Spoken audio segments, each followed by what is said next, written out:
Check. Hello. Welcome to the Electronic Cafe for Poetic Computation and attending our last and final workshop with Dweller Electronics called Inspiration Transition. I'm not going to be speaking too much, but I'm Netta. I'm one of 7 co-directors of the School for Poetic Computation, and I'm really excited to see you all here today. This is going to be a really amazing workshop. I just want to introduce our teacher, Ryan C. Clarke. Ryan is a tonal geologist from the northern Gulf Coast. He notices the passage of time as both a trained sedimentologist and artist researcher, as a co-editor at Dweller Electronics, a group dedicated towards providing Black counterpoint within an otherwise neurologically dominant music industry. His works have been included in Rhizome, Freeze, Art Fair Los Angeles, Arena Annual, Terraforma Journal, Louisiana State University Digital Commons, Boiler Room Festival, New York, and Yes We Cannibal. He is a member of the American Geosciences Union, a co-recipient of the Allied Media Critical Minded Grant, and is studying ethnomusicology at Tulane University in New Orleans, Louisiana. Just a few housekeeping rules. We have masks in the front. This is a mask workshop, so please wear a mask if you're participating in the workshop. And then we also have some snacks and beverages in the back corner if you get thirsty or hungry. So feel free to help yourself to those. And without any further ado, I'll pass it off to Ryan to get us started.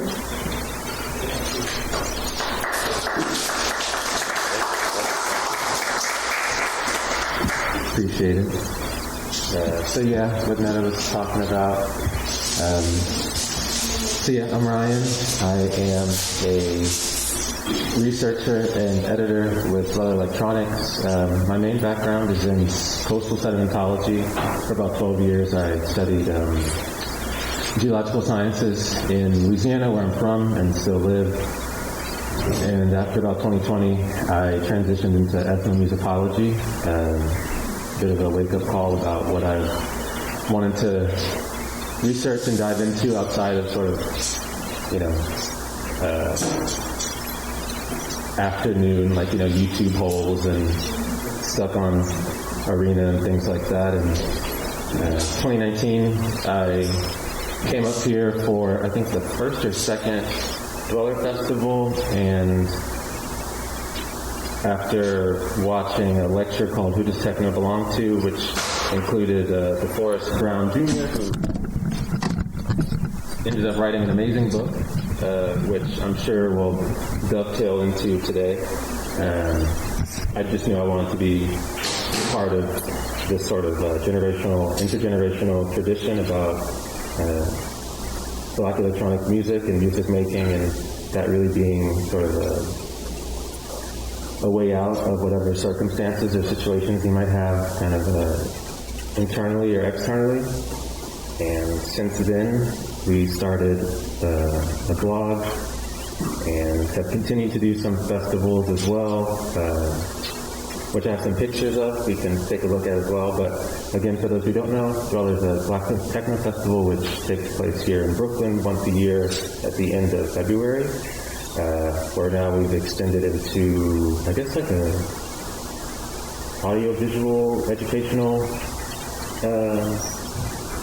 medium, which I tried to handle. I also work pretty closely with Sean D. Henry Smith, who unfortunately can't make it because they're not on American soil right now. But yeah, let's just tap through this talk, which has some points just for background. We're going to go into the history of techno. I'm going to put history in quotations because, obviously history is sort of like a colonial gesture, whereas various Black musical cultures pretty much tend to be surrounded in myth or mythology. And it's my opinion is that sort of unillegible, you kind of can't refute or confirm. People often talk about the history of jazz, and there's maybe like 18 different origins. I tend to think of that as like a form of camouflage, so it can't sort of be fixed. You kind of have this ephemerality where you can find your own way in, and I think that I think techno continues that tradition as much as people try to have a very clear-cut past about it. So we're going to get into the history of techno, we're going to get into the mythologies of it, we're going to go over some terms like psychogeography and how Detroit informs the music. Then we're going to talk about the ideological history of techno, and from there we'll go into black logic systems as kind of like a form of fugitivity. And that being an intergenerational system that can get handed down, so we have our tools to determine ourselves, to like autodeterminism or self-possession or self-actualization. So we'll get into all that. But first, I kind of want to start this because, in my heart of hearts, I'm a scientist, and there was this really good Anthony Braxton quote, who's an avant-garde jazz musician, saxophonist, and plays tons of other instruments. But he says here, I was into mathematics and philosophy, seeing music from a mathematical perspective and working with mathematical systems. I wanted to make up my own vocabulary because I didn't want to follow anybody else. I wanted to find my own avenues. And why I wanted to put that right at the top is, we're going to start with some surface level stuff, but we'll kind of go into a bit of a spiral where I hope we can all hold on. It should be a fun time. But I think we're going to get into some more like systemic mathematical interpretations of techno, because I think it's one of the most honest or obvious music gestures that kind of behave as kind of like sound formulas. I wanted to talk a little bit about Dweller, just initially show love to my two other friends that help put it together. They're not in this image, but Frankie Hutchinson and Inyo MXO, who can't make it, but of course they're with us. Dweller's just been a really, really important event in my life, and I'm super grateful to be such a steward of this sort of social composition. I don't know. I was talking about my friend Sean, and we tend to discuss it like it's our Essence Fest, which is really fun. It almost feels like a bit of a carnival, burning culture kind of thing that happens at the top of the year. But I just wanted to show these pictures because I don't think a lot of these have come out, so I just wanted to present these because I wouldn't know when else I could. And I think about them often.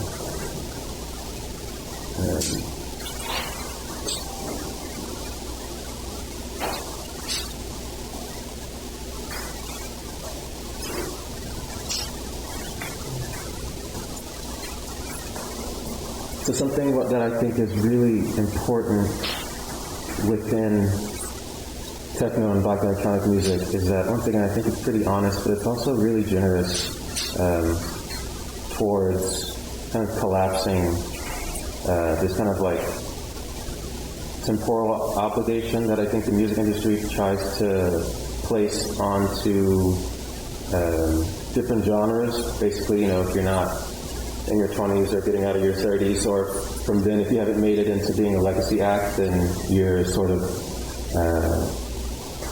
you're not understood as to have any worth. Whereas techno, there's so many DJs in their 50s and 60s still in work, and not in a legacy act kind of way. This is R.P. Boo, one of the forefathers of Chicago footwork, and this was 2022. This is actually, I think, on his birthday. This was at Mood Ring, I believe. And, we did like a whole happy birthday right after. But it's just been really beautiful to sort of acknowledge and observe this kind of cyclical or circular sense of time in a way where we're not infatuated or sort of mystified by the sort of newness or turnover that I think a lot of other musical cultures have been kind of commodified towards. So that's just quite important. Some more images. This was from this year now. This is Al Esther, who is an amazing DJ right in the middle, I think, family members who came through. He has so many amazing mixes from Detroit Radio from 1983, and he never played a show in New York. And so we did some interviews with him summer on the website, dollarforever.blog. But yeah, I just think it's been really important to kind of be a steward to this phenomena while the people who made it are still very much with us. And we'll talk a little bit about that history for those who are with us and what they were thinking about and where they were and where their heads were at.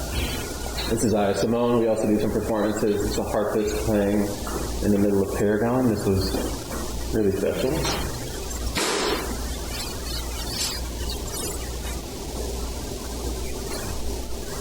I thought that was cool because it was like this, I hope I'm not butchering her name, Tiana McFadden.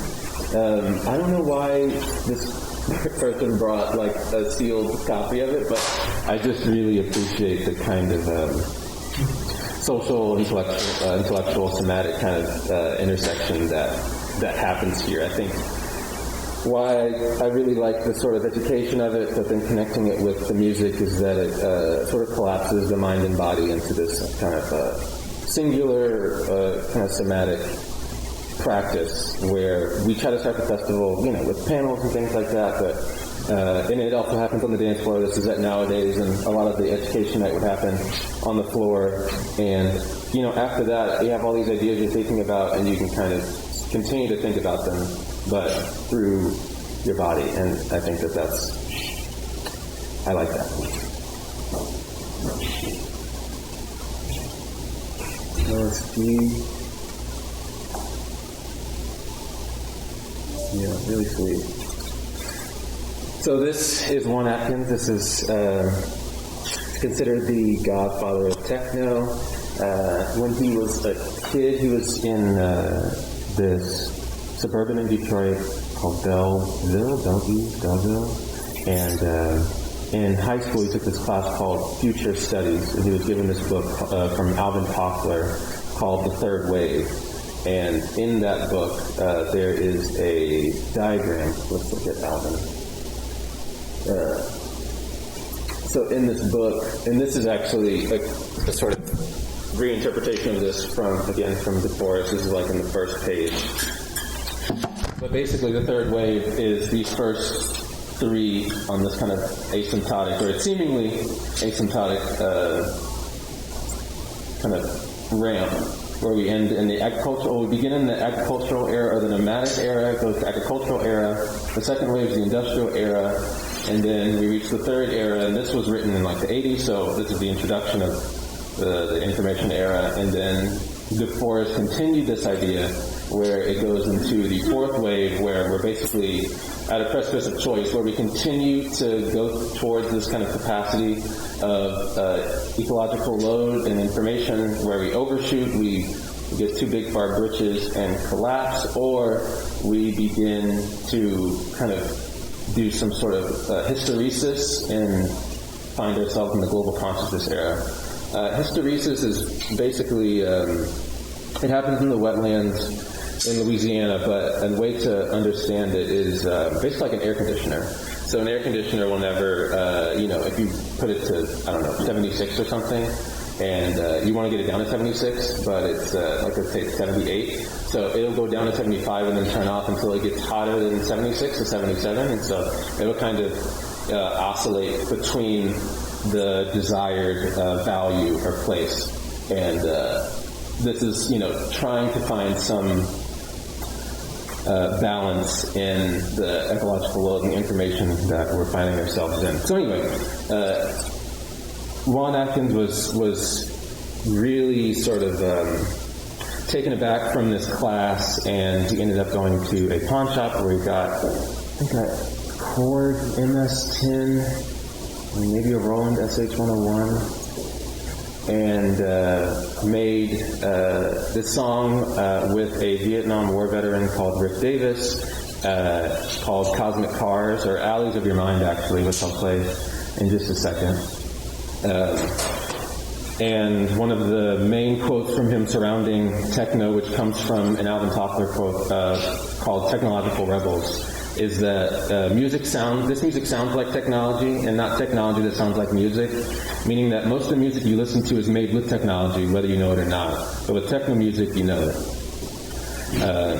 So while we sit with that, given history by this man called Neil Rushton, who came from the UK after hearing a couple of tracks that crossed over to the Atlantic, he then named a compilation, I think 1983 or 84, called Techno, the New Sound of Detroit. And with all the liner notes, everything that I was basically talking about are supplanted in that. And from there, that just became the sort of definitive history of techno with Juan Atkins at the center. So before we antagonize that, let's listen to Alleys of Your Mind.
Okay, so that is a great song, but it is not the first techno song. Or that people will call it proto-techno, but again, once you start trying to have this sort of fixed sort of Cartesian element to this is the first one, and it's not this sort of spectrum of ideas that generate from a place with multiple people, you might be, wondering to yourself, then what was? Well, technically, there is no technical. There's just other ideas about where this started. And some of them are connected to Richard Davis, who, again, at the time, about in his teenage years, Juan Atkins, Rick was maybe like 30. He was coming back from Vietnam, and he had this one podcast where he is a very expressive individual with lots of ideas, and I don't know if anyone really speaks with him too much anymore because he has his own ideas, and they don't really fit within the structure of the history of techno. But this came out in 1978, whereas Alleys of Your Mind came out in 81 or 83, I can't recall. But all the ideas that were present with what I was just saying earlier with Juan were present here well before Juan had even listened or read Future Shocks or The Third Wave.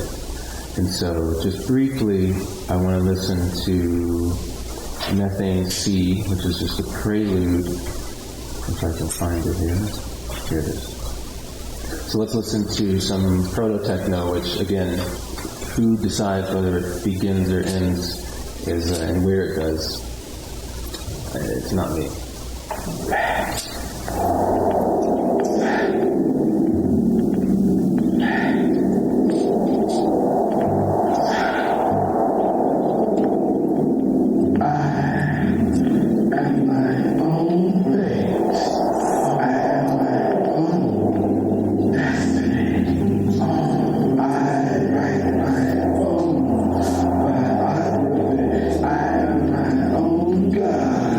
God, across the black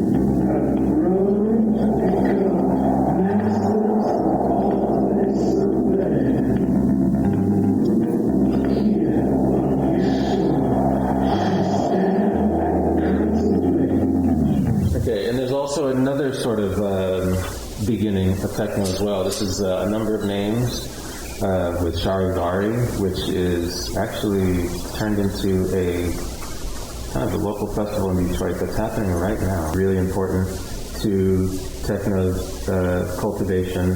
Primarily this man,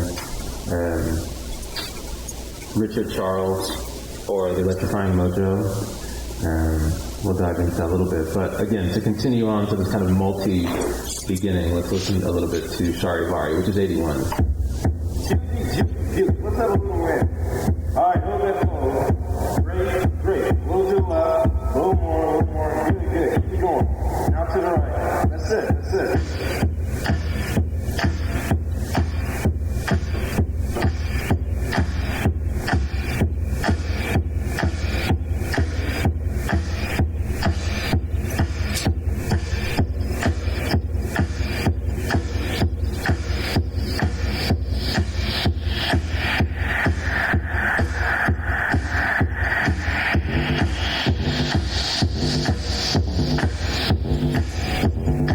These guys are really into like Italio disco. And there was this sort of there was kind of like an Italian discotheque in Detroit called Capriccio back then, and they were really interested in kind of mimicking that kind of culture. So again, I was saying earlier about how Juan and all these people who really didn't necessarily live in Detroit, they kind of lived in the outskirts of Detroit, the suburbs. In the second wave, a lot of the working class kind of philosophy or epistemology kind of informed techno, but the first wave of it was a lot of people really trying to be like, I don't know y'all, that's, they called it, it's not JIT music, and so in Detroit, everybody saying JIT was like, a euphemism for like ghetto. And so they were really trying to do this very sort of, well, some might call it Europhile. They're really interested into it, but really I think I might understand it as like another form of like syncretism. In the way in New Orleans, you look at spiritual churches and how they're connecting Catholicism with like voodoo and voodoo. And I don't know if people would call that like, oh, you're Europhile. I think they're just trying to like reconcile the world that they live in the way to continue on their own traditions. Whether or not that's happening consciously is not for me to speak to. I'm just looking at it and listening to it. But yeah, Charivari also comes from this sort of, post-funk dance culture, but it's from a bunch of kids that didn't really feel like they could go into these bars. In fact, techno was like really initially sort of like a sober music, so it really was found playing openly at this place called the Music Institute, which was a juice bar, and you had to pay like $25 to get in, which imagine like if you're like in the 80s where I think I was looking at a commercial that like Olive Garden just came out, you can get like spaghetti for like $4.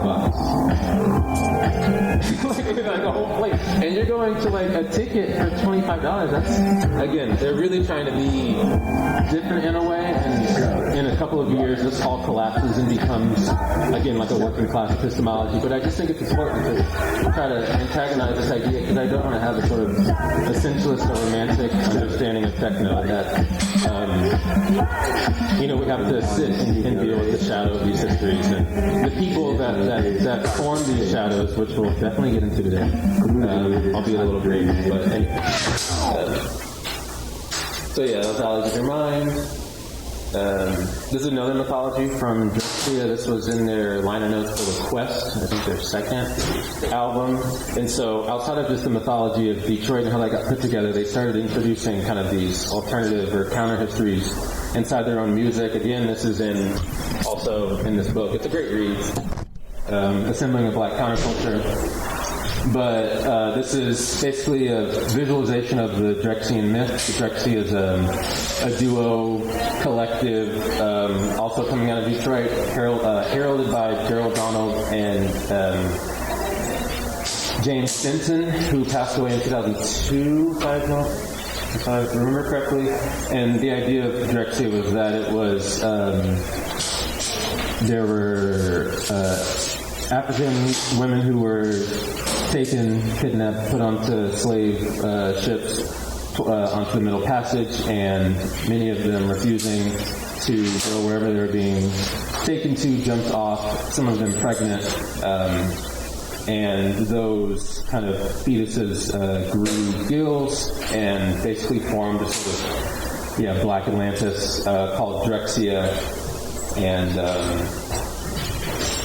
this is also just sort of, and this is obviously, I'm skirting around the term Afrofuturism, but it's this idea of like black fugitivity, so you can kind of antagonize these histories that have been kind of given to us and we're kind of forced upon, and so you start kind of building up and making up these own ideas so you can kind of find your own stories. And this is one of them, where the slave trade begins, a migration of rural blacks to northern cities, techno leaves Detroit and spreads worldwide, and the journey home, which is like this Pan-African thing.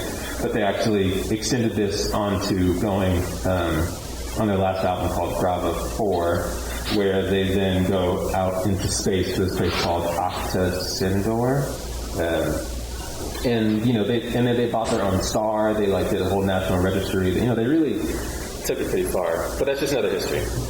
I want to talk a little bit about the psychogeography of Detroit, which is just the geographical environment of a particular location, and then its regard to its influence onto the psyche or behavior of a people. And I think listening to techno, you're kind of bound to start thinking about the extreme tension between kind of the industrialist movement in Motor City with GM and all these cars being produced and automated, and then this immediate kind of after the Democratic National Convention riots in 1968, this huge sort of exit from Detroit, predominantly by white people, and obviously here in America, that's also connected to where the resources, and that's where neglect starts to come in. So it's really this kind of connection between high-tech dreams and low-tech reality. This is a Underground Resistance record, so side A and side B, but I just thought that this was just a really important way to think about how technology is being confronted by people who at a time were also technology, and then once you were kind of forgotten due to advancement of modernization and machinery, you start to, they started to try to interact with these machines that were basically doing their jobs for them. And so, going back to this kind of migration up into the industrial north, I think there's this Fred Moten quote where he's talking about how the industrial was always agricultural and vice versa, and I think that kind of connection between black music getting amplified and then basically turned into, being amplified as a continuation of that idea. So here is, I want to talk a little bit about decay kind of revealing its underlying structure and how that can be a bit more honest, or kind of more materialist engagement with your environment, because you can actually see the bones of a place. And I think why techno often feels so raw is because they were inherently interacting with the rawness of a town, where the pastiche of a place, or the spectacle of a place that would usually kind of bring people in, sort of is non-existent. But let's take a listen to the other two people that are considered in the history of techno. So Juan Atkins is basically called the godfather and the creator, and then there's this other guy called Derek May, who's considered the innovator, and then there's this other guy called Kevin Saunderson, called the elevator. We're going to listen a little bit about Derek May, and just briefly, of course, there's so many shadows in techno, and this man is definitely one of them. He's an abuser. And I just I wanted to speak to that, but at the same time I don't want to erase something that is, again, partially historical, but it's part of the oral culture of this, and he was one of the main sort of orators of this, so I wanted to address his ideas, but again, not to romanticize who he is or what he's about. Okay. Well, I don't even know if it's connected. So, okay, well, I'm just going to do a riff. He's talking about how Detroit is considered the Titanic. And right now they're in the Michigan Theater, which was then turned into a car park. And he's talking about this basically being an embodiment of techno. And so you can see all of these structures, but some of these arches are falling apart and they've been used for other things. And so he basically starts talking about how it's a shame that people consider it something that had no value, and that in America there's often this overturn that you don't really want to hold on to these ideas. There's no there's not a lot of RAM in the American psyche. There's just this memory that's just always moving forward. But with techno, it's kind of a good thing because you have to you're forced to look at things that have been forgotten, so you can really speak to them or for them. And yeah, the images alone are pretty intense. So anyway. So I wanted to get back to a little bit of messing with techno's ideological history. Those guys, Kevin Saunderson on the left, Swan, and Derek. So this is Electrifying Mojo. This is in the 70s. Again, right after the Democratic Convention, a lot of Detroit was kind of just forgotten, and that included the programming on the radio. And so now, I think, what is it, iHeart Media or something. Things are so segmented where this is what this radio station plays, this is what this radio station plays. But really the essence of techno really begins with Mojo, where he would be playing things like Yellow Magic Orchestra, full albums on the radio. Then he would go into Prince, and then Beethoven, and then King Crimson, and then Parliament, and sometimes wouldn't talk, or he had this thing called the Midnight Funk Association, where he would tell people at 10 o'clock to turn on all your lights or honk your horn, and the whole city would kind of have this call and response from the radio. And it's really a wandering music. I think before anything else, people and they were friends, Juan Atkins and Derek May. When they were kids, they would be foot to head to foot at night, because it would come on from 3 to 4, and they would just think about the music, just lights off, and they would just try to input that with basically pawn shop gear. And so, again, they have this distance to Detroit because they don't live in it. They're listening in this way, so they have to imagine. It's really it's really like a mental wandering sort of music. And even before it was called techno, they understood it as just progressive music. Because, they were listening to, again, King Crimson and stuff like that. So, it's really a radio culture at its heart. And they would think about it. Again, another quote from Derek is that he said that we never took it as just entertainment. We took it as a serious philosophy, which is why I feel like I'm not talking on the turn by talking about this kind of stuff. So this is Jacques Attali with this book called Noise, 1977. This was in the liner notes of, I think, of Carl Craig, who's another second wave techno producer. And this is in the liner notes. And this is just kind of like a sound researcher. He was also an economist. We talked about the music economy, and so he brought this up, and I'll just read it. Music is prophecy. Its styles and economic organization are ahead of the rest of society because it explores much faster than material reality can the entire range of possibilities in a given code, and makes audible the new world that will gradually become visible.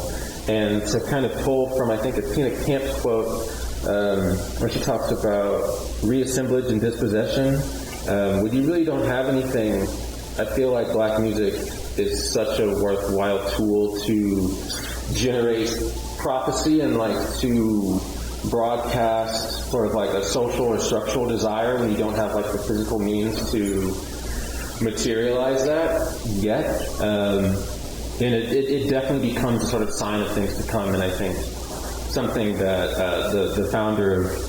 one of the founders of Underground Resistance, again, the kind of main second wave of techno, and Mike Banks, he would often talk about, actually it's coming up, but he basically talks other places can become Detroit if you let it, and this kind of material neglect and what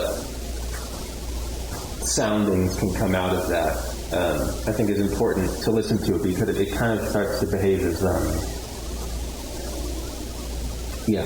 hopefully not prophecy, but you hate to be a realist or a cynic. You can't see him because he was really into anonymity. Again, I think he wouldn't say this to me, but I think that this is also connected to Electrifying Mojo, who's like an extremely anonymous person. I don't know the other three people, but at the end with his hands up, that's Robert Hood, and we're going to listen to some of his music. He basically created minimal techno. Amazing, but... So here's a Mike Banks quote. I do not view techno as music of the future. I think it's a device we can use to think about it. And if we think enough about it, we might want to materialize those ideas.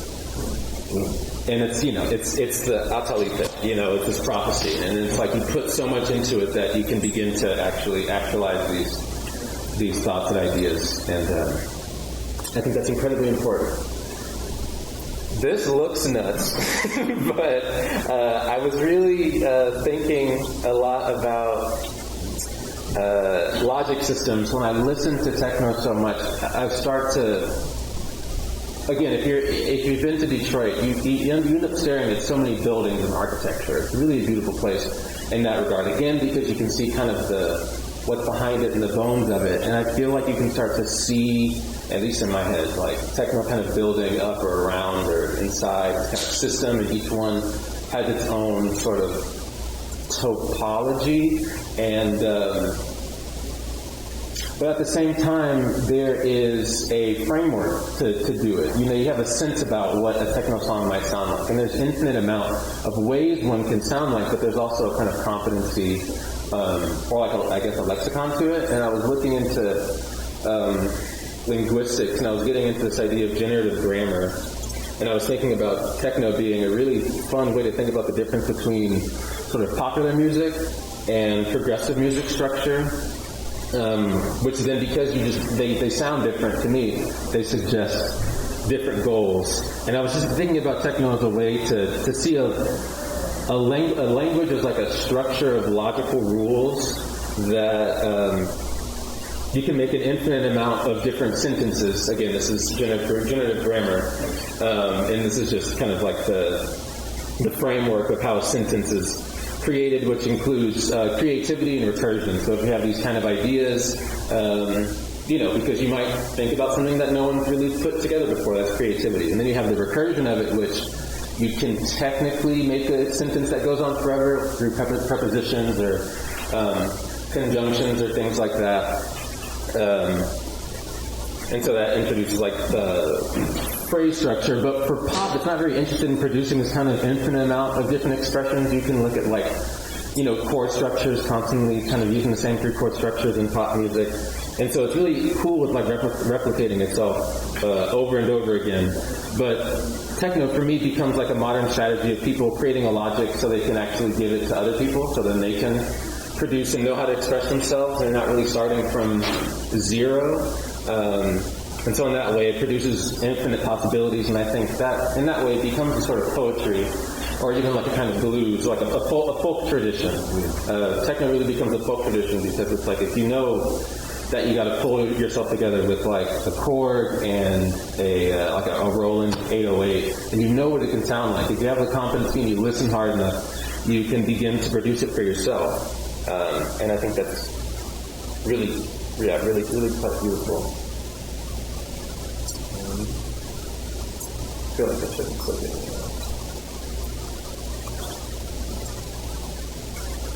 So, about that folkness, I wanted to talk a little bit about the blues epistemology, which is a phrase by a late Black studies scholar called Clyde Woods. And basically how he understood this idea of epistemology being a way of seeing the world or like interpreting the world is he understood the blues as like an intellectual tradition, which is a series of explanations that inform daily life, organizational activity, culture, religion, other social movements. So it's, again, this reassemblage and dispossession. You start to engage in a sort of socio-spatial reassemblage. You don't have anything and you're just working all day on with the planter and the plantations. How can you interpret the world around you? And again, you don't have anything. Music is incredibly resourceful to this end. And the blues became like a resistance to hegemonic structure through satire and expression. It also obviously became a form of cultural transmission and a vehicle to carry on memory. I think music is super important as like an archival practice in the ways that people can often talk. And I'll speak with friends about how I don't miss it because I wasn't alive for it, but the idea of like speeches used to be a thing. I think we really lost a lot when people were just excited to hear people. I mean, it happens like in class. I'm talking like, like Martin Luther King or like Malcolm X, people like this, or even like Sister Soldier. I'm just like, damn. There used to be a culture around speech, and not even a way that was kind of, situated around education or institution, but someone can just get up and talk and it would just go around. So that you missed that. But yeah, so the blues dealing in satire, which to me is a form of camouflage, where it's like, yeah, you can get mad at it, so you're just going to be taken aback and feel away. But actually, they're trying to communicate familial, traditional structures that can continue to carry on in a way to engage and deal with the world. It becomes a certain kind of tool. And I think over time, that tool gets figured out. There's a kind of a lag before it gets commodified. And so I think there's like this Ishmael Reed quote where he talks about if you give it one name, it's already become something else. And I think that black music does that quite often. And so you have, jazz, and once that gets figured out, if it has, you get to funk, and then you get to electro, and you get to techno, and then you get into hip-hop, or you get into drill. But hip-hop's a special thing, because I don't think there's been a popular music that's lasted, I guess it's 50 years now, and that's just never really happened in America. So that is its own very interesting case study that I'm not going to get into today, but I'm trying to get this over here. Okay, so pushing.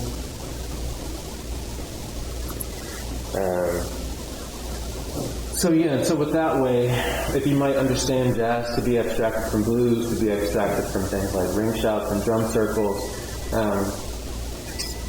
black abstraction might be another form of camouflage, or like the true, where it is just camouflage. It's not being abstracted. It's not being like introduced into like with more complexity or obfuscation, or people might talk about minimalism. But again, Robert Hood, he understands his music is just gospel. He doesn't hear a difference, and he stands on that, And I don't think abstraction doesn't mean that it's not straightforward. I just think it's just another way to allow for something to grow without the confines of commodification or reduction. And so why I brought this up, I was talking about the whole Europhile thing with like early techno enjoyers. But I was thinking about it being some kind of like migrated syncretism, so I wanted to double back on what that was.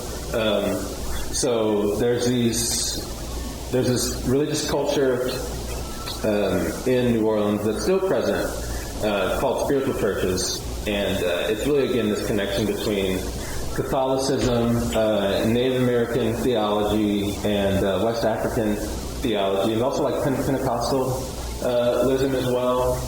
Here at the top you can see like a Mardi Gras Indian or Black Masking Indian in the middle of like a praise circle, which to me is just sick as hell. Let's get a bit closer.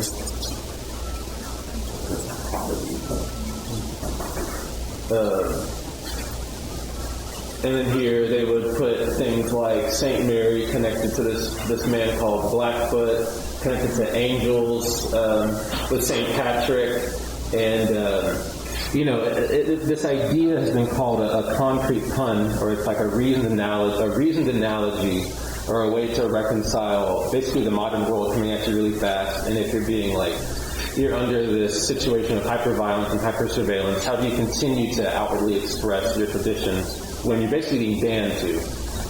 Voodoo is like very suppressed, and so they had these ideas which ultimately came up in spiritual churches, but a really good example, again, is St. Patrick, where the story of St. Patrick, and I'm not Catholic, so if someone's around, stop me, but there's this idea that he kicked out all the snakes in Ireland, and so this kind of, he would have snakes on his feet in this altar, and so a lot of,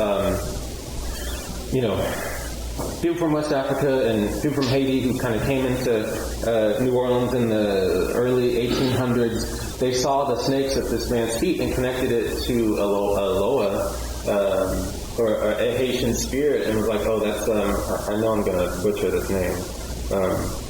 Starts with a D. Thank you. Which is like the creator, like the spirit of the creator of the world. But they knew they couldn't say that because they'd be like, oh, this isn't, who is she? Who is that? And so they would propose this kind of, again, I call it camouflage, some people call it a pun. I think humor plays a good role in that, again, looking at satire. There's this kind of dissociative effect into it. And at a psychological level, that is happening in New Orleans, and then as you continue up, I think techno is just a continuation of kind of placing kind of the African blues onto like a European scale, but instead of doing it tonally, you start dealing with it structurally. And not even European necessarily, because a lot of these instruments were Japanese, like Roland and things like that. So it is just kind of like the synchronization of just trying to make sense of the world around you with what you have. And so there is this kind of inherent resourcefulness present. I want to talk a little bit about black music in its oral tradition. So I want to talk a bit about prosody, which is like articulatory phrasing. And so obviously in oral traditions that's a big deal. And techno is more or less a voiceless tradition, but it doesn't mean that it's not an oral one. I came across this in this class called Music, Spirit, and Religion. This is connecting to like Sufi music, but I was like, no, this is also reads. This also tracks for Detroit. And so I wanted to talk a little bit about the rules of grammar, prosody, physical constraints, and physiological constraints and physical constraints, and how linguistic, the paralinguistic, and the non-linguistic kind of have this sort of linear to non-linear engagement with prosody or articulation. And so if I'm trying to think about these three, I'm just doing shorthand here. The linguistic being like the blues, this kind of proto-African-American expression, where it inherently deals with like the messaging and the planning. It's a very like original kind of music. And of course, there's lots of utterances for things such as like melisma, which is like the end of most songs, which again comes from the African tradition. So you could think about like Mariah Carey songs at the end where people just start just wordless singing at the end, or the notes changing in a single syllable. So Whitney Houston, I Will Always Love You, has so much melisma in the chorus, like she's saying one word but just like going through. I'm not going to sing. So close. Catch me karaoke. But no, so yeah, you get this utterance and there's some planning, and then you have to think about, okay, what are my physiological constraints, right? What is the body that I have? What's the vocal training that I have? How do I generate this sound? And then you start thinking about, okay, well now, let me say it. How do I begin to say it? And so that becomes a very linear pathway. So I think that's present in the blues. Paralinguistic, it's like semi-non-linear, to where you can kind of, because of the improvisational aspect, you can kind of jump the planning and get right to the utterance, but then again you're bounded by the physiological constraints of what you have inherent to you in the body, and then it ends up being done through speech or sound production. But the non-linguistic, I think, is really important because, and I think there should be another line, because you begin to think about it and plan it out and messaging it. But whether you're DJing or making this music, which again, talking about direct to you, all of their music was improv. They're just pressing record. This is not a sequenced activity. You are only led by the physical and the emotional, and you can interact with any of these at any point and engage with it. You can get engaged out of it. You can skip ahead. And so through that, you're not just engaging with, some people are, you're not just engaging with like the flat fifth or like the pentatonic minor or the blues scale, but you're dealing with the kind of linguistic tradition, but you can kind of pick at it in a more spatial way. And I think that that's really, really interesting, important, not through this kind of abstraction, camouflage kind of way, but again, to think about it like a logical system, to where depending on what you need for yourself, you can actualize any of these at any point, and you don't necessarily have to have virtuosity. I think something that jazz is really, after free jazz, I think it was antagonized, but for a long time, you listen to bebop, and like before anything else, you have to basically do 10,000 hours before you can begin to express yourself in these places. And I'm not saying there's not a shadow to that, but I think techno is very, it's a consumerist tradition where the sort of distance between the producing and the consuming can get a bit closer in a way where the music industry was just not allowing. And so a lot about this music isn't just the music, but that it started to form a sort of self-satisfying like black economy. There's so many different labels. Multiple people have multiple labels. I was talking about Mike. If you go down his Discogs, he has like 8 labels, He has one where he's just doing like happy soul techno music. It's called Happy Records. Right. He has Submerge, which is like, the other label. You have Somewhere in Detroit, which is like only records in the store that you can buy. He doesn't distribute them. So much of this is trying to, it's a self-determined tradition. And I think that before the music or within the music, that is inside of it. I actually wanted to listen a little bit to, I love this more than anything, but I actually wanted to listen to a little bit of Mike where he's talking about these ideas in 1992. Oh, it's not connected. Did I have it in?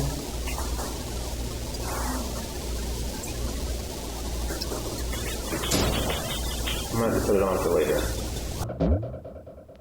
You're tuned to Dreaming Daisies with Georgie and Underground Resistance. We've just heard a new song from The Vision. You can't get it yet, but hopefully it will be in next week at Central. And we also heard Dr. Kevorkian with Suicide Machine, a song that I hope you're familiar with.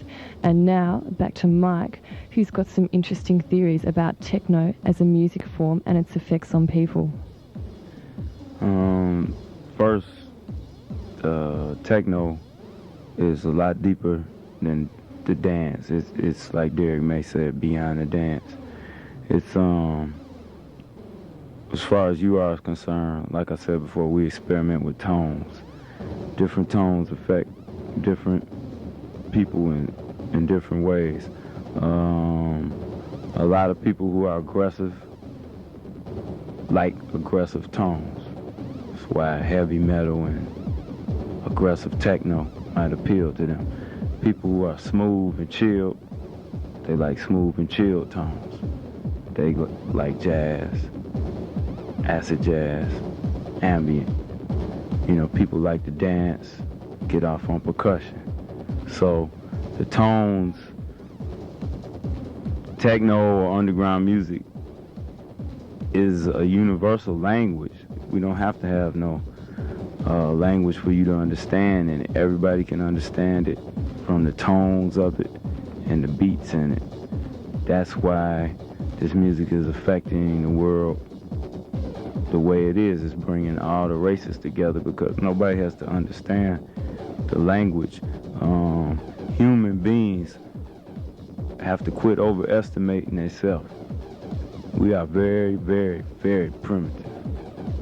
Barely past the caveman state. Animals are much more intelligent than us. An animal got enough sense not to pollute the earth, We basically crap in our own house, Animals been communicating with tones, whales, dolphins, very, very high-tech tones that all of them can understand. We got a zillion different languages, and you have to go to school 10 years just to learn one language. So who's really the smartest? The animals are much more in tune with the universe, with nature, with everything than we are. We are just learning, and this music is the first step. It's going to replace basically all other types of music because they all had their day. We're going into the next century, and the other music forms are just old, and they're not nowhere as deep as this one, you know. So it's a reason that this music affected the world like it did, and it's going to continue to. That's why when you ask me what happens when our music go commercial, it won't, because we searching for the keys to the universe. So I'm not worried about it's an experiment I'm on, you know, and if the people with it, that's cool, you know. So that's just UR's theory on underground music. So do you think your music, as well as being revolutionary, is evolutionary as well? Yeah, we're taking humans to the next step where we're supposed to be at. Because, like I said, in my opinion, you know, it's 1990, South Africa, Rodney King. People are still cavemen. There's no doubt in my mind. So, hate to say it like that, because a lot of us are trying to go forward. But it's so many, you know, just people lost. So this music is going to take all the younger ones, and we'll move on. The older ones will die off and turn into dust. And that'll be the end of it.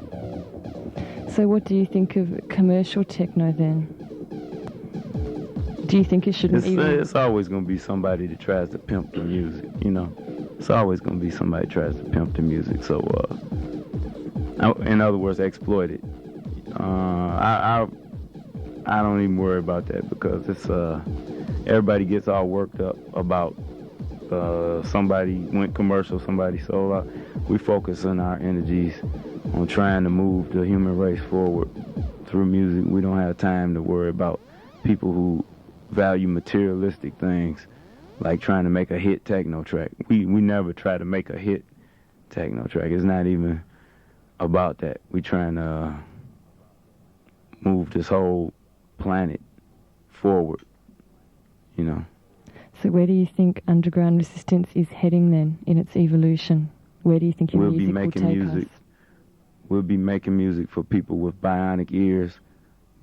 We'll be making visuals for people with bionic eyes. As the technology increases, you'll have new ears that insert chips, and you can hear different new tones. So we'll be exploring that. Also with the visuals, you know, when somebody loses an eye, they'll get a replacement eye, so they'll be able to see something different.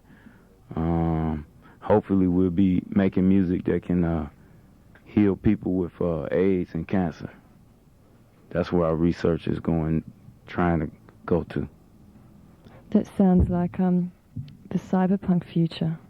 It's like you know, when they say so-called primitive people, one of the people gets sick and everybody goes around and chants, and then all of a sudden the person becomes well, but they're primitive people, right? Couldn't it be that they actually know the tones, the vibrations, the frequencies? The healing vibrations. That's right.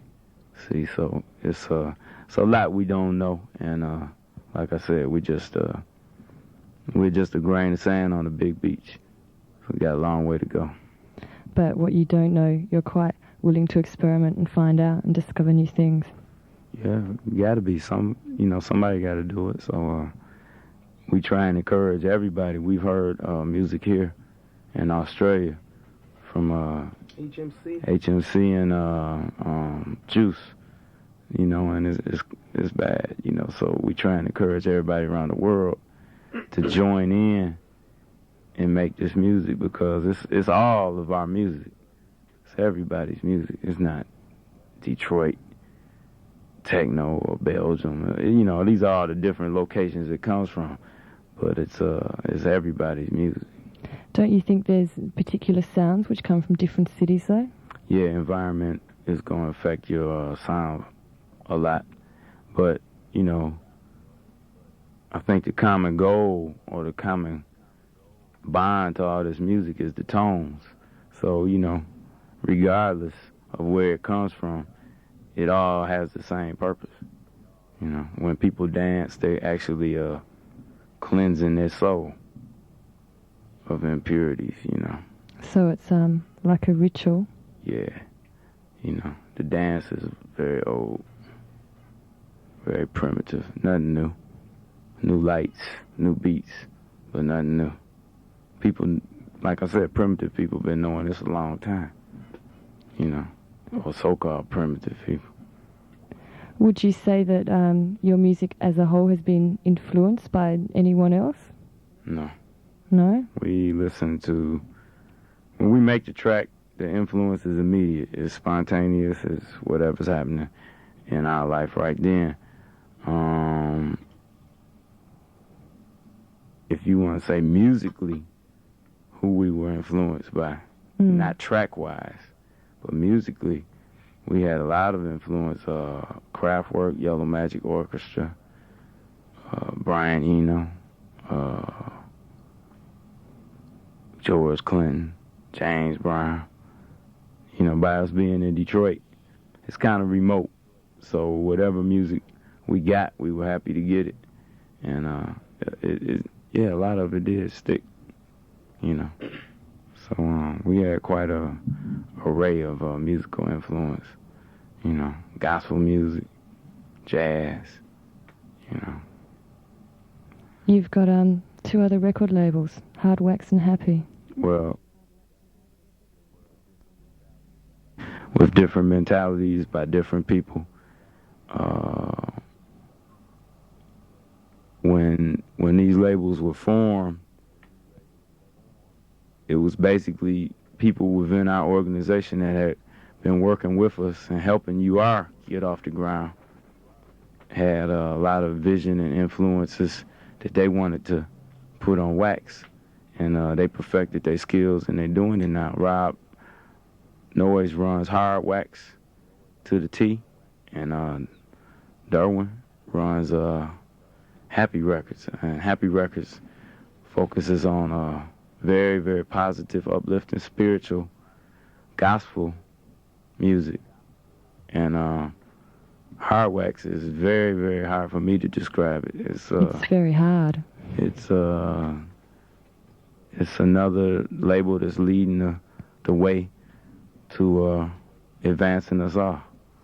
There's also another label out of New York that my partner Jeff Mills and Rob have formed, Axis, that you'll be hearing from real soon. All of it's part of the revolution for change. We just be quiet with the purposes of why we starting the labels, but the tentacles are spreading. You know, it's like a virus. So do you think if more people listen to techno music, we'd be better off? Yeah, no doubt. I mean, it's like Nintendo. You ever see little kids play Nintendo, and you notice just how smarter they are than you were when you was that age? You know, so you imagine a little kid playing Nintendo and listening to techno all day. That's the cat that's gonna cure cancer. That's the cat that's gonna finally cure the AIDS. The music expand their minds. These old people, you know, they got one foot in the grave already. I mean, you can listen to them, the wise ones, for what it's worth. And if they wise, they'll tell you something about what's coming in the future. But a lot of them that aren't wise, they got one foot in the grave and a casket on their back. So it's not long for them to get out the way. That's just the way life is, you know. Young people make change. The revolution for change. Yeah. All right. Thank you, Mike. I hope you all enjoyed that. That was pretty intense. Next up is Inner City, and in a few more minutes, then we're going to be hearing some unreleased tracks from the UR catalogue. Yeah, no, this is sick. Yeah, check out the archive because they still have these kind of like Winamp plugins. So if you miss it, check it out. This is all with an Arena channel. I'll share it with y'all. But he just talks a lot about kids that played like Nintendo games in the 80s who are like really into techno music, not just because it necessarily sounds the same, but that you're personally interpreting systems and you're embodying those knowledges. And he was saying that although visually and audio and even interactively that's happening in these games, it's also happening in techno. I just thought that was a really interesting take. from what he was trying to get at. But again, it's like 22 minutes. You should check it out. This is a quote that I still find myself thinking about, but I think I'm ultimately troubled with it. I want to talk about Black self-deterministic topologies, or like shapes trying in their relation to other shapes.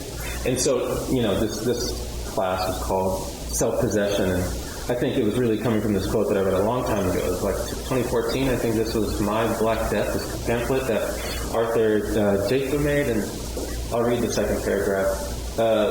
Classically, jazz improvisation is first and foremost signified self-determination. This actually perceived music as its function as musical gesture. For the black artist to stand before an audience, often white, to publicly demonstrate her decision-making capacity, her agency, rather than the replication of another's agency, i.e. the composer's, was a profoundly radical and dissonant gesture, akin in contemporary terms to the catalytic effect of hip-hop sampling. The signification of one's self-determination is in turn premised on one's self-possession, and there's no self-determination without self-possession, and self-possession is the existential issue for Black Americans. And I think, again, where it's most explicit is in the church, for the Black church, but this idea to determine yourself, you have to possess yourself. And I think that, again, over the kind of surreal, mind-numbing effects of colonialism, I think a lot of us have to sort of find that moment to behave in the ways in which we have to choose to. And back then, that practice was most found in the church. I think other people have found music just as an extension of that, but then over time, you can see that like in various art practices. And maybe I'm a little biased, but I just really find this sort of transportive or just something that's way bigger and something that you really can't give a name to when you think about Black art as a tradition, because it really is a tradition of self-possession. And for someone that can't or is not ready to engage with all of it, I'm happy to have found a community that is interested in making that bubble back up to the surface and in an explicit way in techno. So I was kind of talking about shapes, or I was talking about how techno can kind of behave like the sort of structure or prophecy of structure if you kind of close your eyes. And I wasn't thinking about cymatics, but I think it's cool to bring it up to people who don't know cymatics. It's just making sound visible through like various frequencies. Of course, I get hit with an ad. Yeah. But really, I did want to talk about shapes in the way that I think music tries to engage with, and so I was going to bring up this amazing article from like 1983 by James Sneed called On Repetition, and he talked about the circle kind of having this pervasive, almost cosmological tradition that goes back to West Africa. Yeah, so this is dope. But this isn't what I'm talking about. But shouts out to cymatics. So yeah, On Repetition in Black Culture. It's a great book. It's a great read. He just talks about where and how repetition has like provided a sense of understanding in Black culture over centuries, and he ends up talking a lot about the circle or regression.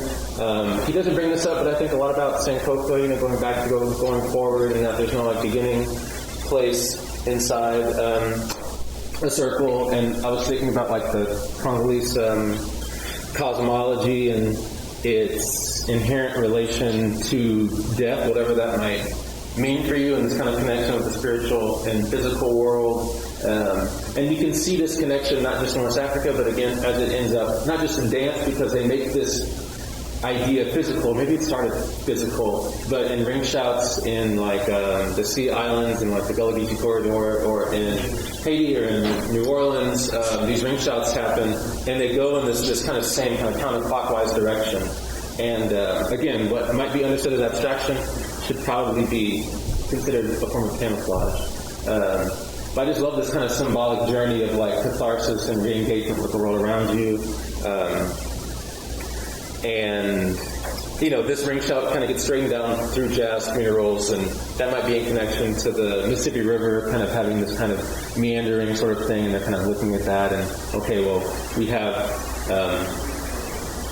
a lot of resistance acts happened alongside the levee in the river, and so I just think that when you're really learning from your environment, I think they're really trying to indigenize themselves to the land, and also engaging with marinage, which is just basically escaping, and they were living in the swamps and the bayous with the Choctaw and the Homa. A lot of these things get intermeshed with Native American theology. Let me not do that now. So then, so the blues is a very fixated music. It's very generative and original. Whereas jazz, again, another Ishmael Reed idea. I was listening to this talk a couple of nights ago. He was saying that jazz runs circles around standards and how it deals with iteration. And so instead of running around these circles, I feel again, to end up with techno or just Black electronic music begins to make circles in music, as opposed to just working around this kind of music, to produce some kind of infinite song that's only was bounded by just the physical constraints of a record. And so I love this idea of circles, and I understand how it was dealt with in a kind of a two-dimensional way, but I came across this term in I was talking about mathematics, and here it is. Differential geometry. So there's this idea called holominy, and I'm just going to read what I wrote here straight up. So parallel transport, a concept found in a subgenre of math called differential geometry, is when a line or a vector goes around a shape, like a triangle for instance, until it's back where it started. In normal or Euclidean geometry, which is the geometry we all learned, the flat 2D X and Y's. In normal or Euclidean geometry, this results in the vector being in the same direction started from in relation to the relational plane, the X and Y axis. In non-Euclidean geometry, or curved or spherical planes, which is the one we are living in, parallel transport around a triangle results in a different orientation in the sphere from where you started at. Which is to say, you're back where you started, but you're looking in a different direction than the one you began with. Another way of thinking about this fact is that any pair of straight lines on a sphere will always converge. The idea that lines are parallel, such as latitude lines, are actually curved, so that's just a falsehood. This concept is a set of parallel lines actually getting you to another direction to tend towards a new vector, that's known as holominy. To bring this concept to James Sneed's On Repetition, holominy might be a powerful tool to imagine the culturally retentive or repetitive nature of Black music, Black life, or Black culture. It's self-subversive in its iteration. It looks back on itself, but as a form of progression. Cartesian understandings is false in African and African-derived cultures. Again, Sankofa. So you have this idea of repetition being a legible progression. So if you look at a Mercator projection where you see Greenland is half the size of Africa, that's not true. So if you remove yourself from the projection, it won't make sense in the forms that we've been given, which is Cartesian. So it becomes a tool for understanding this kind of constrained motion. Another way to think about this kind of triangle over, you can see the vectors are changing. I saw this, how am I doing this? So if you do this triangle and you put your thumb up, I think if you go like this and go up and then back down, you're in a different way. And so you have this idea of it might look or behave like a spiral that you're going in a circle, but you're actually finding a way out. And so as you listen, in my opinion, drum circles or techno, although to certain ears, if you're not really tuned into these frequencies, you might understand it's nothing's happening. Okay, well, it's you really need to lean into it and engage with it yourself and recognize that there's a kind of building or legitimizing that's happening the longer you listen to it. And I think the same way jazz can really start to restructure your mind. I remember when I really started getting into jazz, and I was I'm legitimately thinking differently. And I think that techno provides the same kind of output. And so, I love this idea of you're almost kind of orally producing these shapes And so then I was thinking about like sacred geometries, or like there's this Plato quote where he says like God forever geometrizes. And so I love this idea of like techno really being the sort of like shadow work of shapes that can help inform, and you can become someone who can make shapes. And in doing so, you recognize the power of them, and you can begin to possess yourself to become someone that you don't. Maybe under colonial pressures, you didn't know that you could be. And you know, I'm sure that's my own diary entry in there somewhere too, but I think it's important for other people to know it. I think a lot of art is trying to communicate for other people, like you can do this too. And the last thing, again, because I'm a geologist, and I'm almost done, is, are we not, where are we? I just wanted to say this. Shout out to Billy Buchanan. But I just love this idea of like,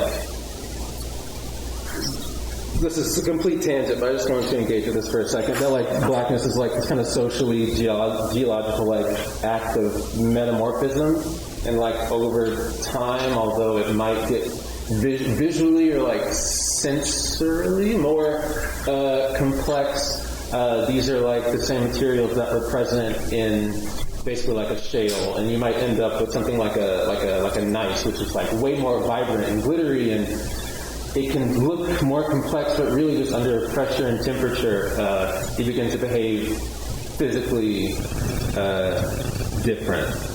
And that also can produce its own shapes. So now I wanted to use the last couple of... Is that one more picture? Yeah, just more like Black People with the Rocks. This is Sam Gillum in 1975. But he's just going hard. But... So I really wanted to end up with some deep listening with this sound artist called Paulina Oliveros, who passed away a while ago, I think. And I wanted to think about, you know, drawing shapes, or maybe even like writing a little bit, the way that we're talking about prosody and how we can kind of skip the utterance, and whether or not we can like listen to techno as a way to kind of reverse engineer what either they might be feeling or what we might be feeling, or what kind of structures you might recognize in the music, or suggest. I think techno really starts to act like a pedagogy of suggestion. Yeah, I mean, you know, that's just a funny way of saying like, if you feel me, you know, it's like, you know what I'm talking about. And I love that. I think so much of that happens in black music. Or like, again, I grew up in the Southern Baptist Church, and everyone would always giggle when, you know, the pastor goes like, well, you know what I'm talking about when you get home. And I just love that kind of like, you need to lean into this. This is not going to be like given to you linearly. You have to like find yourself into what I'm saying, and I have to engage in a call and response. This doesn't finish until you unearth something from yourself. Otherwise, it'll be read as hollow. And so with that, I wanted to, I don't know if there's too many people for it, but I kind of wanted to do like a maybe we can prep it, like a Google Doc situation where we can all like get into a Google Doc, or maybe we can, and we can just all just write, and then we can all put it into it later. If you want to draw while I'm like playing some songs and thinking about what the songs might be saying, or what the songs might be like looking like, or what you hear, that'd be really cool. If you want to answer just these questions, again, I'll read them off. Are you listening now? Are you listening to what you're hearing? What you are now hearing? Are you hearing while you listen? Are you listening while you are hearing? Do you remember the last sound you heard before this question? What will you hear in the near future? Can you hear now and also listen to your memory of an old sound? What causes you to listen? Do you hear yourself in your daily life? Do you have healthy ears? If you could hear any sound you want, what would it be? Are you listening to sounds now, or just hearing them? And what sound is most meaningful to you? So, I have one turntable, so I'm not going to be able to mix, although I think I love techno because it kind of behaves as like a song that can never end, or like kind of stretches itself out for another song to continue, whereas other songs kind of have like the same on, like wants to behave individually.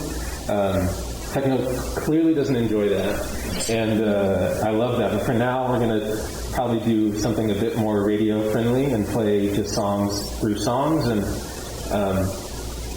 yeah, I would just love for you to engage with it, maybe for like 20 to 30 minutes, and we can just pause for a little bit after that. And yeah, so let's do that real quick.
Okay, that's it.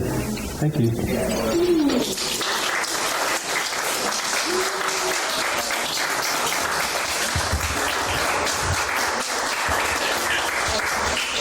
And now, if anyone wants to ask any questions or just like leave some comments, we have a mic up here if you want to come up and leave a question or comment.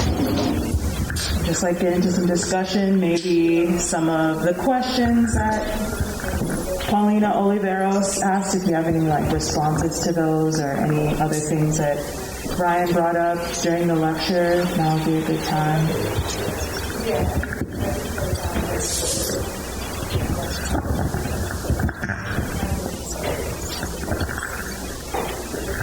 First of all, thank you. That was amazing. I had a question about the parallel. What does that have to do with the portal? 'Cause it sounds to me like you're describing like a portal. And I remember in the Dweller advertisements, it was like the portal is opening. I'm just like curious. Yeah, I mean, so for portals, I think it's just a way to maybe metaphorically understand travel. It's like going through doorways. And also like can y'all hear me? Okay, like in certain African systems, like doorways, just walking through a doorway is like going into different spiritual realms. And so initially we were just thinking about how in Dweller it's different than a lot of other festivals where it happens predominantly, if not only, it was predominantly indoors. And so we were thinking about what it means to like enter a space and where you go and where you wish to go and how your own kind of like desires can begin to actualize before and after you go through the door. And so with respect to that whole Halamini parallel transport thing, I was really just thinking about the Congolese cosmology, the cosmogram of the circle, and how like in a two-dimensional way it can be understood like as a circle, but if you think about it in 3D space, it behaves as a sphere. And if you try to act around the sphere, you'll end up looking somewhere else than where you first started, depending on how you're rotating, how it's being rotated around that sphere. And so I guess in the portal way, that's just a form of travel, and then harmony is just another metaphor of thinking about traveling or getting out or getting to from a, not a predisposed, but just like a state that you don't want to be in. Yeah. Yeah. I guess my further question, do you think, because there's the metaphorical portal, right? There's the, I guess, emotional portal. Mm-hmm. Like I'm in this state due to colonialism and I'm transporting myself to a different reality. Mm-hmm. But what about a tangible portal? Like, for example, when 2012 happened, right? There were like 2 theories on it that people said. Like one was it was the destruction of the whole world, and this is the negative thing, there's going to be an apocalypse, and then it didn't happen. Everyone's like, oh my God, this wasn't real. But the other idea was that it was a portal that you could walk through, and there were 2 timelines, and one of them was like a potential positive reality. So I guess my question was, if you have any ideas on like a tangible. Yeah, I mean, I think again, not that I'm only referring this back to so I can engage with more ideas from what you're talking about. Again, that the Congolese cosmogram deals with the physical world and the spiritual world, and so I think about rationality, or like, Rene Descartes, that being like the capital T truth, and that there's like actually various forms of knowledges that are depending on who you ask, like, no less truthful than others, and how that's injected or embedded into cultures and how they build their own knowledge systems. And so I think what you might be talking about might be as tangible as the spirit world. It's not necessarily something that Descartes would be like, that's real. Or who's the other guy? Desmond Hume? Starts with an E. You know what I'm talking about? What was the other one? Sorry. No, yeah, I forgot what he made. It was like, I took this philosophy class years ago, but it was just talking about rationality versus like things that you can touch and feel. I think it starts with an E. I never remember the term. But anyway, so just because you can't necessarily see something doesn't mean that it's not real. And I think definitions of tangibility depend on, I don't know, how you want to engage with like your own sensory or somatic relationship. So in that way, yeah, I do think that this becomes a real thing. But just like I was saying earlier, you do have to like give some of yourself into it. You have to believe. It's like it's a theology, or like there's another term, hermeneutics, which is just like a way of interpreting the world. And I think that, again, listen to jazz long enough, you listen to techno long enough, or people talk about, I have the blues, like that's the way that we've understood sentences and like syntax, that's a tangible thing to like possess or to have.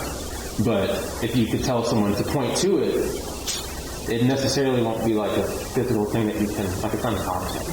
Intangibility can sometimes transcend like objecthood, maybe. And I think music plays a strong role in like messing with that narrative.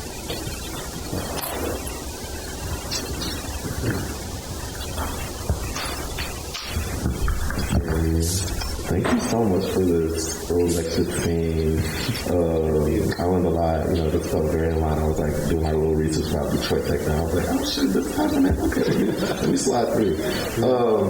But I was wondering if you could speak a little bit more, because I'm so interested in how like the regionality of music, so like it's very localized within like certain spaces, like when we think about trap, like in Atlanta, when we think about like pop, like hip hop is different because like it's almost like every region has like their distinct sound of hip hop. Or like even like techno going to like Detroit, and I'm wondering how that like the regionality of that and like its localization plays a role in the radio culture that you were talking about, because like radio is a very localized, especially like back in the day, because now music is a bit more like what you're listening to in one place, someone else could probably be listening to another. But back then, like what was popular on one radio, on the like East Coast, West Coast, they were probably listening to completely different things.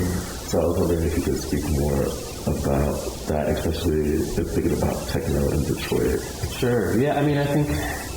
I'm also thinking about the Midwest. Thinking about Chicago is also like intermeshed with probably hearing definitely hearing songs off the radio from Detroit and vice versa. There's also like pirate radio stations that used to happen in Detroit, but I know people usually connect that to like more of a UK thing. But I just think regionality in terms of like the radio and its span, really, I was talking about this in the beginning, kind of like gets rid of this kind of fixed sense or identity between places and boundaries or borders where people can connect based off of how strong the FM or AM signal can travel. And that's also like, that's also dependent on like the moon cycle. Like at night, certain radio waves can bounce off of like the ionosphere, and it's not like it's not getting scrambled by like the sun's rays. And so, I remember I had like a ham radio when I was like in 6th grade, and we would be able to like speak with people like in China, but we'd only have to do it like at night because then the waves could reach even further. And so, this idea of like techno also being like a nighttime activity, again, also because they were listening to these ideas at night initially in the radio. Mm-hmm. But it just continues this tradition of like these things can travel farther without sort of spectacle of light. But to answer your question, I just wanted to talk about like the falsehood of borders and how music can disrupt all of that. And in the South, I think geology is like, or geography is like a non-neutral thing. Like what was going on both above and underground in Detroit and how that informs the culture that's made on top of it or within it looks dissimilar. Not nothing like, but dissimilar to what was going on in Louisiana, where like it's much more of like it's ephemerality or it's like predominantly wetland or marsh, and so. I think about like basement shows and how that can also engage like in a completely different way where I come from. New Orleans is below sea level. There's not going to be a basement, so it has to be outside in the open air on the trip. So I just think that these places, again, it's just a resourcefulness, and some of that resource isn't just going to the pawn shop. It's also looking around in your environment. And you just kind of have to refuse border logic.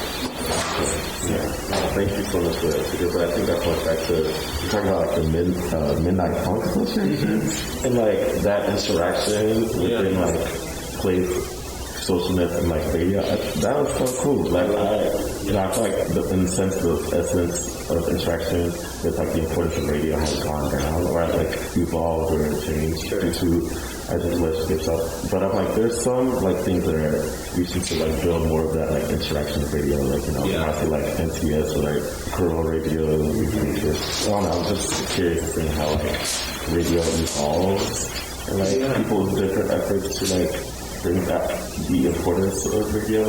Definitely. I can talk about this. So I think radio is super important because we talk about different like peer-to-peer or like server systems and just ways we can connect. And I think the radio is such a intimate form of group listening where like there's still this anonymity, but you're also you know that you're engaging with people. When I was in Detroit, I was talking with Mike, and he would say like he had like this cousin that like only listened to the Midnight Funk Association like in the tub, and she was just like always like chilling with like candles and just listening to the music from like 10 to 4. But like the point wasn't that she could go in and like put a cassette on. The point is like you're actually engaging in this social thing, but it's not necessarily prompted by the visual or like, oh, I'm with people and I can only confirm that because I can see them. It's like, no, we all are kind of collectively imagining this moment, and someone can like be a steward of that instead of it being this more linear kind of like stage audience type of thing. It's much more sort of like I'm accommodating the people who are around, and I think that that's very special in dance music in general, which then why it's so connected to radio. They're doing the same thing just in different capacities. Thank you. Thank you. Could you come up here, please? The wire's not that long. Thank you. Thank you as well. So I just have a question regarding NTS as well. And I know you mentioned sort of an archival like importance with techno music and the culture and being able to kind of reference things in the future. So NTS is like essentially a library, right? And when we talk about radio and the importance of radio, you're able to really pick from anything that's ever been, any radio show that's really ever been played. And I'm curious to see, like, also in terms of like music discovery, how you go about finding your music, and if NTS or a format like that has been helpful for you, as opposed to just like an FM radio station. So, shout out to NTS. I like NTS a lot. I don't know how much I find myself, and I look through tracks and things like that. Sometimes, obviously, it's not there, but I have worked in radio since like my first year in college, and now I was halfway through a PhD in geology before I switched to ethnomusicology, but even through that I was doing college radio, and so I don't know. I think anybody who really likes music and wants to dive deeper, I have an older sibling, and I always felt like they knew so much more music knowledge than me, and I was like, am I ever going to get deep into this? And it wasn't up until I became a radio DJ that with the repetition of this weekly program that I was just taking in so much music, and not in a way that was selfish, in a way that I was listening because I thought that it's important to share. And so I think how I listen to music, I think it's predominantly with not getting people putting me on, but we're just talking, and then these ideas will pop up, and oh, I should play this, I should play this, and so it's always meaningful. I'll tell friends, it's sometimes I won't watch a movie until someone tells me I should watch it. I just love this kind of okay, that's a confirmation. There's something in the world bringing this to me, and I think I try to do that with music as well. But it's record stores, it's YouTube at 4 a.m. It's keeping the radio on.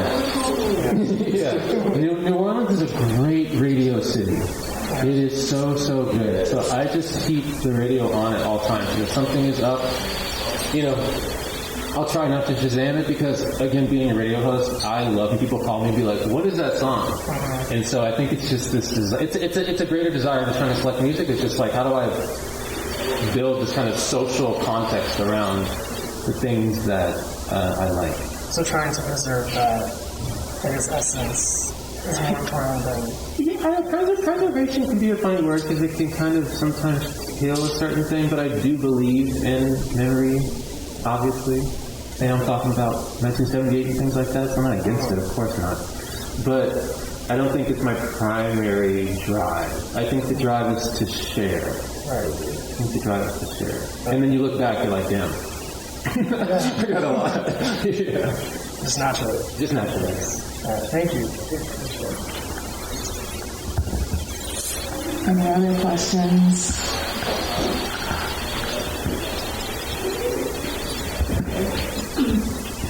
First of all, thank you. During the deep listening time, I was thinking a lot about question 10. Do you have healthy ears? And what that kind of even means, health and ability, and being a person who's hard of hearing. But had I guess, kind of technical question about being out and listening to drum and percussive music on sound systems that I think most of us don't have at home. And the part I like about that is the body feel and you're getting it all, and it does kind of hurt sometimes. But ear protection, everything I've tried kind of slices off the good part of the listening, the pop. Yeah. So it's kind of an open question as people who listen to a lot of similar music, I would assume, because we're all here. How you interact with that, and is it just a question of you listen, how you listen for as long as you listen, and maybe that changes over time? Yeah. I would love to hear other people. This is just my 2 cents. So for one, I don't necessarily go out a lot in New Orleans. So much of the stuff happens in the air that if there's a band playing, I'm just under the overpass enjoying it. Like every now and then I'll go to like a bar or a club, but it's such a social music that I really have a more internal practice when I come up here. And when I do that, I have like a noise level app on my phone, and I just try to, if I recognize that I'm like basically being exposed to like, I don't know, 70 plus or 80 plus, I'll just like remind myself like, I gotta take a break. I gotta like give myself 30, 40 minutes. And then sometimes I'll have those like, not those earplugs you get from like Home Depot, but like some serious ones. And I think that if you can put like, I don't know, 30, 40, 50 down into those, it gives you a little bit more of that high pass that you're talking about.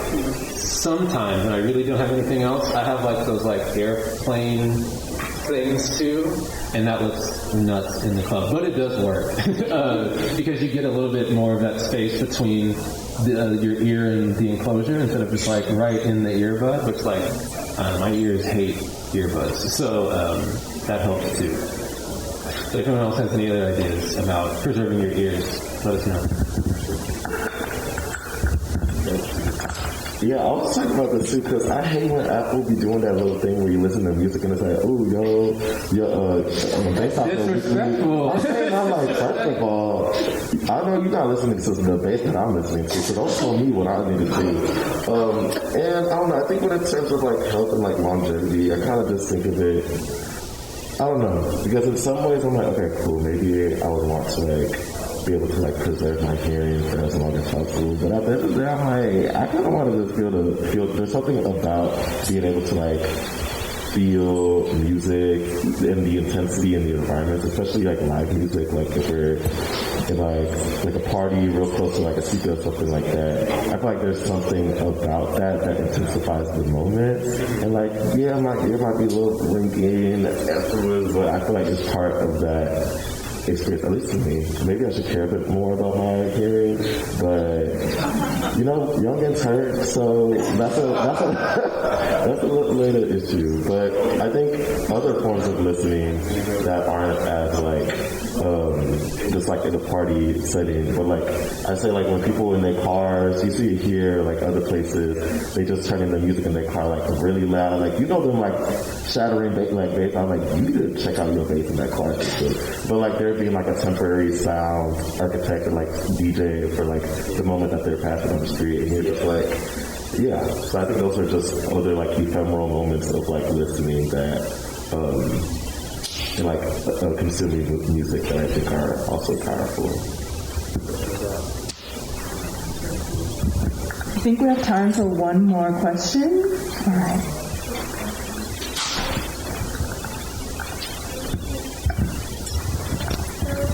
My question was, do you think that all techno music is rhythmic?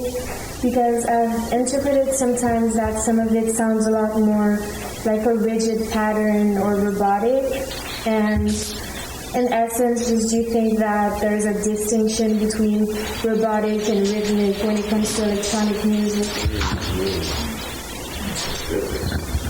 No, I don't think so. I think that I was saying about how the agriculture was always industrial, and so like machine or technology is just kind of a moving target of a word. Like the shovel was once a technology. I mean, it is a technology. Like a chair was a technology, but now we just understand it as an object. And I think that black people, we were once considered a technology, and in that way, we were a machine. So like what we were forced to do, had its own rhythm, and it was really quantized into like harvest fields of cotton, sugar, tobacco, and all of that. And once a lot of people move up north for better, quote unquote, better jobs, and then start working in the factories, you begin embodying a certain kind of rigid framework in a system, and then you maybe start trying to engage with that, or rubs off into the kind of music you might make. And I just think there's a lot of winking happening when it comes to that stuff. When it does feel rigid, it doesn't mean that it's soulless. I think you're just in relationship with something that you were probably forced to or have a tradition in. And so it's much more referential than cold. Like that last song I was playing, which might be one of the most rigid songs that we heard in the in that little, I'm not going to call it a set. I was just playing 7 songs. I was talking about the gospel music from Robert Hood making minimal techno. So that was him. So he would not find a distinction between that and like gospel music or like or do victory laps or like, you know, I don't know if you've ever been to a Baptist church, but there's just certain parts where you have like, you know, old ladies like running around the church, just going like talking in tongue, and they're just like, it just keeps on going, and that's what he's connecting with. But again, I think it's just a form of camouflage. He's like, this is the same. You Like kind of referencing it. yeah, I think there's a lot of winking happening. I don't know if that answers your question. It does. Thank you. No. All right, let's give it up for Ryan, y'all.